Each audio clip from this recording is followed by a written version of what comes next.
Il avait raison de me prévenir. Valait mieux que je sache à quoi m'en tenir sur les habitudes de la maison.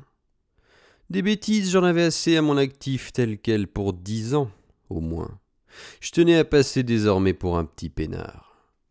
Une fois rhabillés, nous fûmes répartis en files traînardes, par groupes hésitants en renfort vers ces endroits d'où nous arrivaient les fracas énormes de la mécanique. Tout tremblait dans l'immense édifice, et soi-même des pieds aux oreilles. Possédé par le tremblement, il en venait des vitres et du plancher et de la ferraille.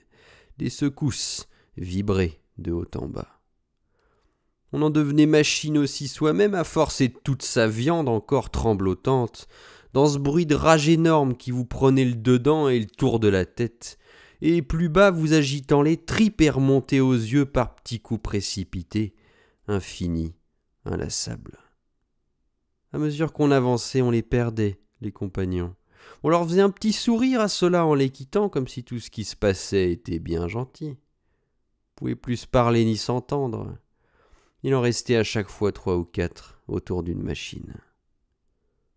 On résiste, tout de même. On a du mal à se dégoûter de sa substance, on voudrait bien arrêter tout ça pour qu'on y réfléchisse, et entendre en soi son cœur battre facilement, mais ça se peut plus. Ça peut plus finir. Elle est en catastrophe, cette infinie boîte aux aciers, et nous on tourne dedans, et avec les machines, et avec la terre, tous ensemble. Et les 1000 roulettes et les pilons qui ne tombent jamais en même temps, avec des bruits qui s'écrasent les uns contre les autres, et certains si violents qui déclenchent autour d'eux comme des espèces de silence, qui vous font un peu de bien.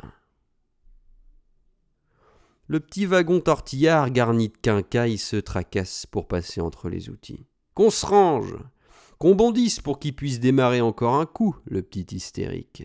Et hop, il va frétiller plus loin ce fou clinquant parmi les courroies et volants, porter aux hommes leur ration de contraintes. Les ouvriers penchés, soucieux de faire tout le plaisir possible aux machines, vous écœurent. Alors passez les boulons au calibre et des boulons encore, au lieu d'en finir une fois pour toutes, avec cette odeur d'huile, cette buée qui brûle les tympans et le dedans des oreilles par la gorge. C'est pas la honte qui leur fait baisser la tête. On cède au bruit comme on cède à la guerre.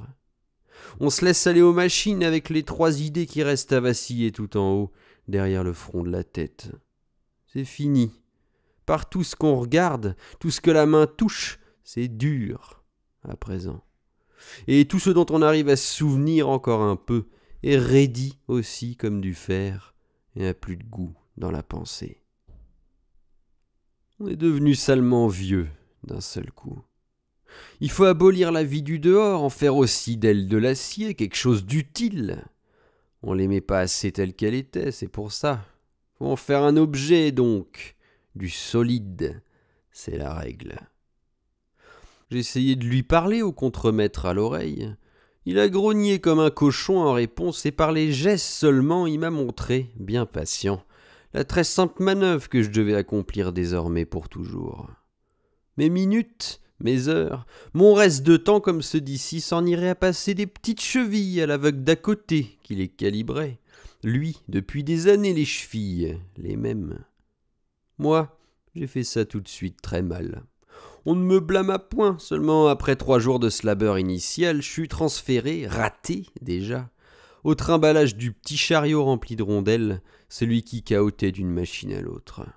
Là, j'en laissais 3, ici 12, là-bas 5 seulement.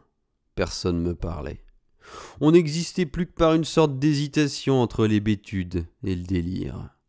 Rien n'importait que la continuité fracassante des 1000 et 1000 instruments qui commandaient les hommes.